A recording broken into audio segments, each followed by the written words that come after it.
The Russians are known for being one of the great powers of the world throughout modern history. They first created a massive empire stretching from Poland in the west to the Pacific Ocean in the east. After this empire fell, the Soviet Union rose up and expanded until they helped defeat Nazi Germany in World War II. After this, they became the greatest adversary to the Western world for 4 decades. Even after the Soviet Union fell, the Russian Federation continued to try for power with the seizure of Crimea and eventually the Ukraine War. To the Western world, Russia is considered the big bad, and it seems like it is supposed to be powerful. 2 countries not known for being powerful are Sweden and Poland. Sweden is known for being neutral, while Poland is known for continually losing territory to its powerful neighbors. But in 1700, Russia, Poland, and Sweden were all powerful empires in their own respect, which needed to decide who would become the major power in Eastern and Northern Europe. This would be decided in the Great Northern War, which lasted from 1700 to 1721. Of course, Russia won, and this victory cemented Russia's role as the great power of Eastern Europe, while Sweden and Poland never recovered. In this video, I want to explore the Great Northern War and what would have happened if Russia lost. In 1700, Eastern and Northern Europe were divided between many different powers, but 3 were the most involved in the region. In the north, and centered around the Baltic Sea, the Swedish Empire had reached its height. In this time period, many competent leaders had led Sweden to become the most efficient military power in Europe. Its military was a professional fighting force during a time period when armies were largely made up of peasants who hadn't been trained. This military took advantage of artillery, such as the leather cannon, and had an elite cavalry force. Along with this military, Sweden had a large navy to help protect its ambitions and its trade. This domination of Baltic Sea trade by Sweden is a large part of what allowed Sweden to become wealthy enough to support this army. To the south of Sweden was the Polish-Lithuanian Commonwealth, a multicultural empire which had an elected monarch. Unlike Sweden, Poland-Lithuania had started to decline, with Russia and Sweden taking territories from Poland in the east and north. Poland was also a largely backward state economically and militarily, partially because of its nobility being extremely powerful, giving the monarch little power. But in 1700, Poland-Lithuania was still a respectable state with a large population and still needed to be taken seriously. To the east was the giant of the Tsardom of Russia. For the past centuries, Russia was considered the backwater of Europe, and it had struggled to modernize like Western European powers. Russia was a very authoritarian state, which practiced serfdom more than the rest of Europe, and it had a backwards military. This all started to change with victories against Poland and rapid expansion into Siberia, showing that Russia could be powerful. By 1700, Russia was ruled by Peter the Great, who greatly respected the Western European powers and wanted to modernize Russia like the Western powers. He began this process, but his greatest accomplishment was the Great Northern War, which finally catapulted Russia to a great power. In 1697, the Swedish throne was passed to Charles XII, who was only 15 at the time. Trying to take advantage of what they assumed was weakness, Russia and Denmark-Norway attacked Sweden. Russia invaded Ingria, and Denmark invaded Holstein.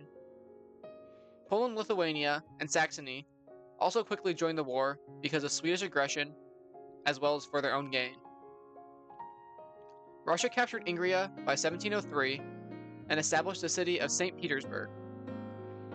But after these defeats, Charles XII showed his military genius in his campaign against Saxony and Poland, where he defeated Saxony and eventually placed Stanislav on the Polish throne, getting the Poles on his side. But as the war went on, the Swedish situation became more desperate, especially because of the lack of Swedish population, with Russia having around 8 times more people than Sweden. Possibly because of this desperation, Charles XII continued an offensive into Russian territory, hoping to capture Moscow, but never even getting close, as he suffered a massive defeat at the Battle of Poltava in 1709. After this battle, the Swedish never had a chance in the war anymore, with Russia slowly pushing through Finland for the next decade, and all their territory in Germany being captured mostly by Prussia. In 1716, Charles started a front in Norway, but accomplished very little and was killed in 1718. After his death, Russia sent its fleet to Sweden's coast and landed troops near Stockholm, and continued to raid the Swedish coast until Sweden had conducted peace negotiations with all powers by the end of 1721. The Great Northern War was a confusing slog, with sides continually changing throughout the war, but in the end, Sweden was decimated and Russia became a great power. After this war, the future of these three powers went in three opposite directions. In the peace deal, Sweden lost territory in Germany to Hanover and Prussia, and lost Livonia, Estonia, and Ingria to Russia in the east. Sweden would continue fruitless wars against the Russians to try to regain lost land for the rest of the 1700s, but would never again be a great power.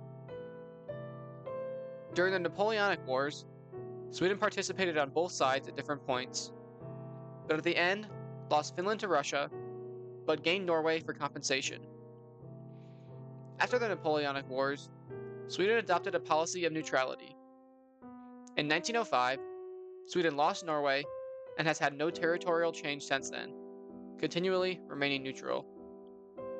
After the Great Northern War, Poland-Lithuania didn't lose any territory, but was decimated because of the large amount of fighting occurring in its territory. Later on in the 1700s, internal instability became a problem for Poland-Lithuania, and its powerful neighbors of Russia, Prussia, and Austria took advantage. In 1772, the first partition of Poland took place, with Russia taking parts of eastern Poland, Prussia acquiring territory along the coast, and Austria taking Galicia. The second partition took place in 1793, with Prussia and Russia each taking more Polish territory. Finally, in 1775, all three powers took the remainder of Polish territory, removing Poland as an independent nation until 1918 after World War I, with the creation of the Polish Republic. This Polish state was then divided up between Nazi Germany and the Soviet Union in 1939. During World War II, the Nazis occupied all of Poland, and it suffered possibly the greatest out of all nations during World War II. It lost 20% of its population, with around 3 million Poles and 3 million Jews dying to war and especially to Nazi extermination camps. After World War II, Poland was subjugated by the Soviet Union until 1989, when it broke from Soviet influence and set up free elections, leading to the modern Polish nation. After the Great Northern War, Peter the Great established the Russian Empire and made a new capital at St. Petersburg. The Russian Empire continued to expand until it reached its height before World War I, stretching from Poland in the west, Finland in the north, Armenia in the south, and the Pacific Ocean in the west. After World War I, the Russian Empire collapsed, but the Soviet Union took its place and regained Russia's power until its collapse in 1991. Even after this collapse, Russian Federation still remains powerful to the modern day. But what if these roles reversed, and Sweden won the Northern War instead? First of all, Sweden really couldn't win the Great Northern War. At least not in the way the war was set up in real life. The largest issue Sweden faced was just its lack of men. Including Poland and Lithuania, Sweden's enemies had a population of around 25 million, while Sweden had a population of around 1.6 million. Even without Poland, the anti-Swedish coalition had a population of around 14 million, which is close to 10 times Swedish populations. Even with Sweden's professional military, it just couldn't overcome this disadvantage. Even if somehow Sweden won the war, maybe by destroying Russia at the Battle of Poltava, it would be impossible for Sweden to hold any gains it achieved long-term because of Russia's population advantage. To fix this problem, I believe getting Poland-Lithuania on Sweden's side is the best way to allow Sweden to win and Russia to lose. Even though Poland did have grievances with Sweden for lost territory in Livonia and Estonia, it had also recently lost large territory to Russia, giving them grievances with Russia as well. This scenario begins when Stanislav takes the Polish throne before the Great Northern War instead of during it. Because of this, the Polish are on Sweden's side and the war kicks off with a coalition forming against Russia instead of against Sweden. In this timeline, the Great Northern War is fought between Denmark, Norway, and Russia on one side versus Poland, Lithuania, and Sweden on the other. The war is quicker and ends in 1716 with a substantial Polish-Swedish victory. At the end of the war, Sweden takes large amounts of territory in northern Russia and Karelia, as well as in Ingria and from Denmark, Norway along the Arctic coast. Sweden also took a small amount of territory from Denmark, Norway, and Holstein.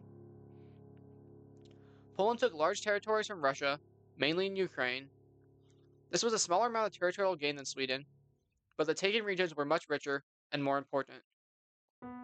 The result of this war will have a large impact on European great power politics, as Russia doesn't ascend as a great power in 1700, and the threat of Russia isn't really seen by the great powers of Austria, France, and Britain. The Ottomans are still threatened by Russia because of their proximity to the nation, but as Russia is weaker, they will not be as successful against the Ottomans as in real life. The next major conflict in Europe is the War of the Austrian Succession. During this war, Maria Theresa takes the Austrian Habsburg's throne, but is not recognized by many European powers because she is female. For the Prussians, this succession crisis is a great opportunity as Austria controls many rich German lands right next to Prussia. Because of this, Prussia invades Silesia in the north of the Austrian Empire. During this conflict, the smaller Prussia was supported by Poland as Austria posed a threat to the Polish, and with this support, Prussia was able to conquer Silesia, Austria, in 1750. This Silesian territory was a very rich region and helped start Prussia's rise to power and started a great rivalry between Prussia and Austria. This rivalry reared its head again in 1757 when Austria joined the Seven Years' War. The 7 Years' War was a conflict between Britain and France, mainly for colonial territories in the Americas and even in India. Seeing an opportunity, the Austrians allied with the French and invaded Prussia, hoping to regain Silesia. Eventually, France convinced Sweden and Saxony to also participate in the invasion of Prussia. At this point, the war seemed unwinnable, but all began to change with the large British victories in North America and Poland joining on the side of Prussia. In 1764, the French surrendered after more British victories in the Americas, and Austria also stopped the war. In the aftermath of the war, Prussia wanted to gain more territories from Austria, and especially Saxony, but the great powers didn't want Prussia to become too powerful. In response to this, Prussia traded East Prussia to Poland in exchange for Polish support to annex territories from Saxony. Also as a result of the war, Poland gained Livonia from Sweden, and Sweden lost control of all their territories in the Holy Roman Empire. After the 7 Years' War, France became secondary to the UK, and the European balance of power stayed consistent in general. This balance of power is upset when the French Revolution occurs and the French monarch is executed. Eventually, Napoleon takes control of France, and France begins to expand rapidly. During this rapid expansion, Russia takes advantage of the great powers being distracted and large French invasions to conquer massive territories from the Poland-Lithuanian Commonwealth and the Swedish Empire. In 1812, the French Empire reaches its height with puppet states stretching from Spain to Poland. In 1814, the final coalition finally beat Napoleon. This coalition consisted of Poland, Prussia, Austria, Sweden, Spain, Portugal, Denmark, and the United Kingdom, as well as many minor German states. Also during this coalition, many Swedish and Polish forces pushed the Russians out of many territories captured during the Napoleonic Wars. In the many peace talks following the Napoleonic Wars, Europe was reshaped. Of course, France lost many territories, but actually retained the same borders as it had before the French Revolution. To help prevent new conflicts started by France, Prussia is strengthened along the Rhine River, and Sardinia-Piedmont is set up in northern Italy. Austria also gains territory in northern Italy and regains all of their pre-war territory. In the east, Russia is pushed out of many territories conquered during the war, but does retain Estonia, Ingria, and much of eastern Ukraine. In compensation for lost territories, Sweden is granted Norway, and Poland is allowed to keep Moldova, which the Russians previously conquered from the Ottomans. These peace talks are not as successful in real life, as many tensions still remain in Eastern Europe, but in general, peace remains in Europe until the wars for Italian and German unification begin. The Italian Wars of Unification were started by Sardinia-Piedmont to remove Austrian puppet states in northern Italy, and after accomplishing this, they continued south until they united all of Italy except for Venice, which was still under the direct control of Austria. More important for our focus are the German Wars of Unification, which were mostly conducted between Austria and Prussia for who would control Germany into the future. Over the course of decades, Prussia slowly gained the upper hand and removed Austrian influence from the northern part of Germany. During these conflicts in northern Germany, Prussia broke Schleswig-Holstein from Denmark, with the rest of Denmark being incorporated into the Swedish Empire.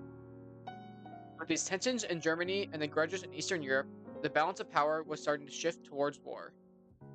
These tensions continued to rise when one final Austro-Prussian war ended in Prussian victory and the declaration of the German Empire, as well as the expansion of Italy into Venice.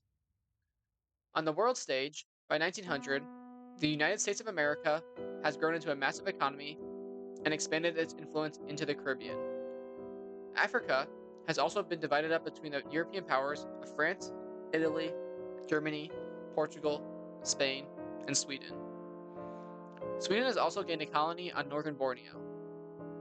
But at this point, the tensions on the European continent would boil over into the largest war the world had ever seen.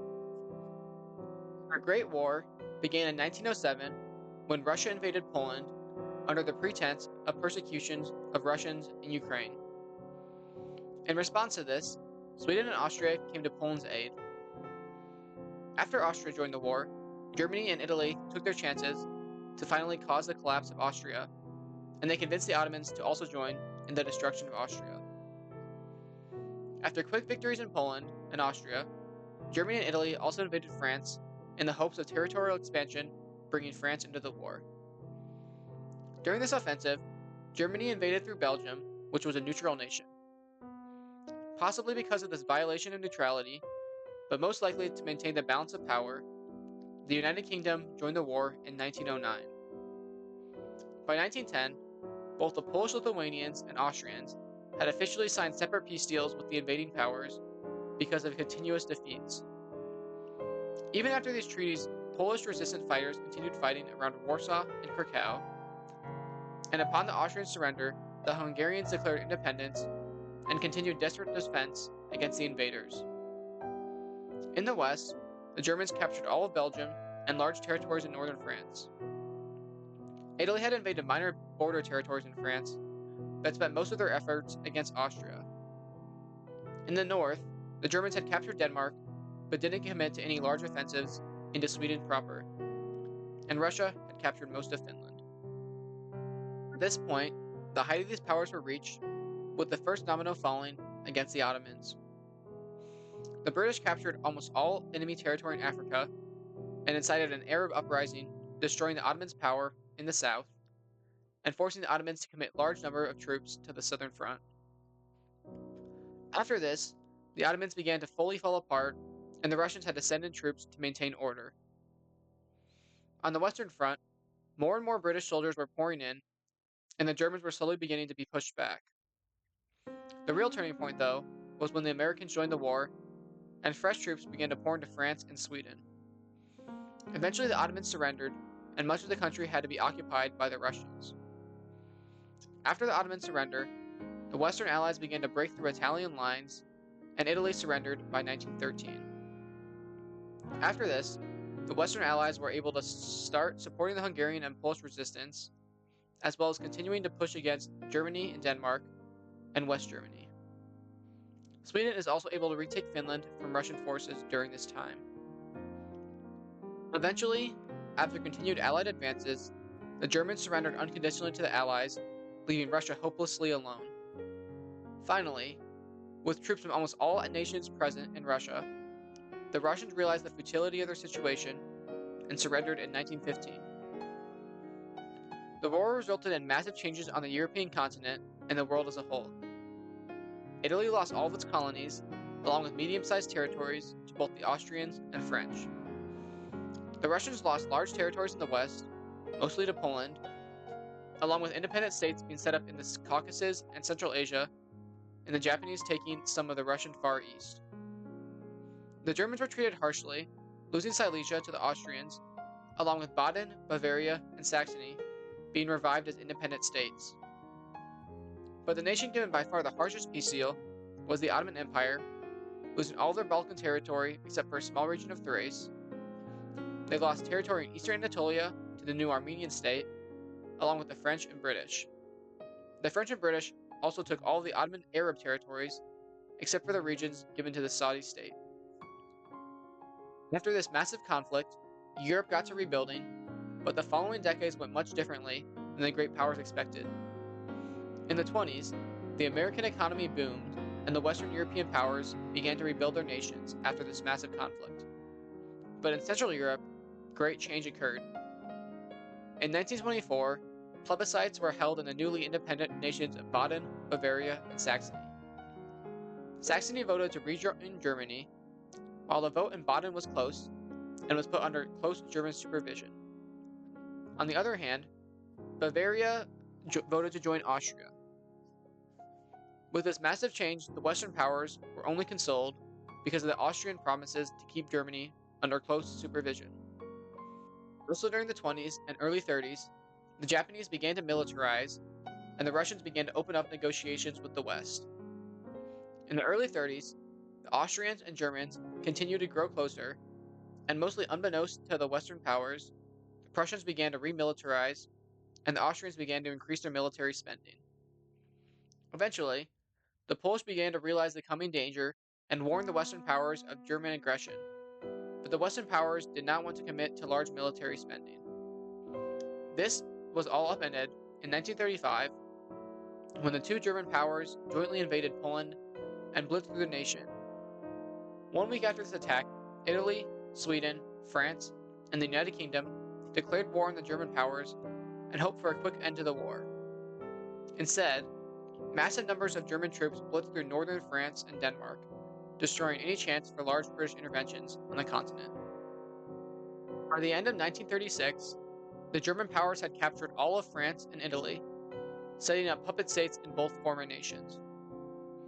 Also during 1936, the Polish were fully destroyed, with the Russians marching into the east of the nation and dividing it up between themselves and the German powers.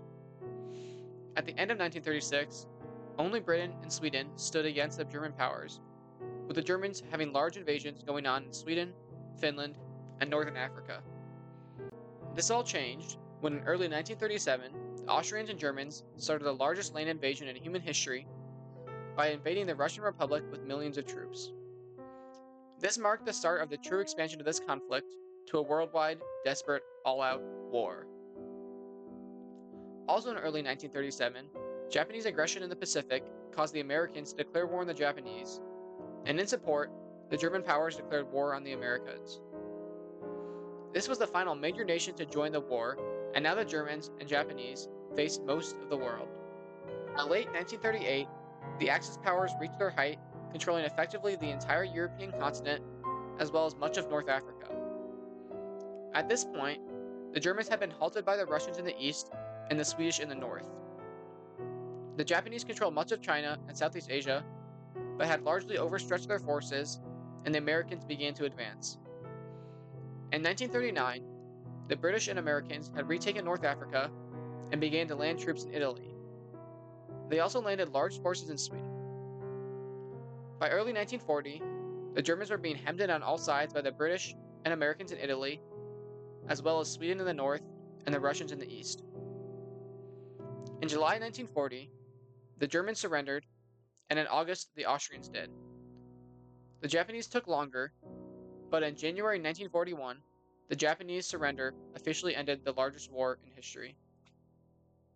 After the war, Europe was divided between the major powers that fought in the war. Germany was divided up between four different Western Alliance states, with Austria and Baden in the south, as well as Hesse and Hanover in the north. The majority of Eastern Europe was turned into Russian puppet states, including the former Polish-Lithuanian Empire. Some southern and eastern European nations were occupied by Italy, and in general were allied with the West. In Asia, the Europeans tried to reassert influence over former colonies, but struggled to do so. In China, the nationalists won the Civil War and asserted influence over most of China, but lost Xinjiang to the Russians. As time progressed, the European colonies started to gain independence, and the world started to solidify into three different blocks. The largest two blocks were the American aligned bloc and the Russian aligned bloc. At the beginning of this so-called Cold War, both of these blocs were centered on the large democratic nations of America and Russia. But as the course of the conflict progressed, the Russians became increasingly authoritarian. The third major bloc was centered around China, which was ruled by the Chinese nationalists, which were authoritarian, but contrary to the Russians, became more democratic as time progressed. Finally, a non-aligned bloc was formed with many African and Indian nations that mostly tried to avoid neocolonialism from these three large blocs. This Cold War began to end in the late 1980s when a new leader took control of the increasingly authoritarian Russian Republic and tried to increase control over the Russian puppet states. This caused the start of the Russian Civil War, where nations in Eastern Europe began to start fighting independence wars.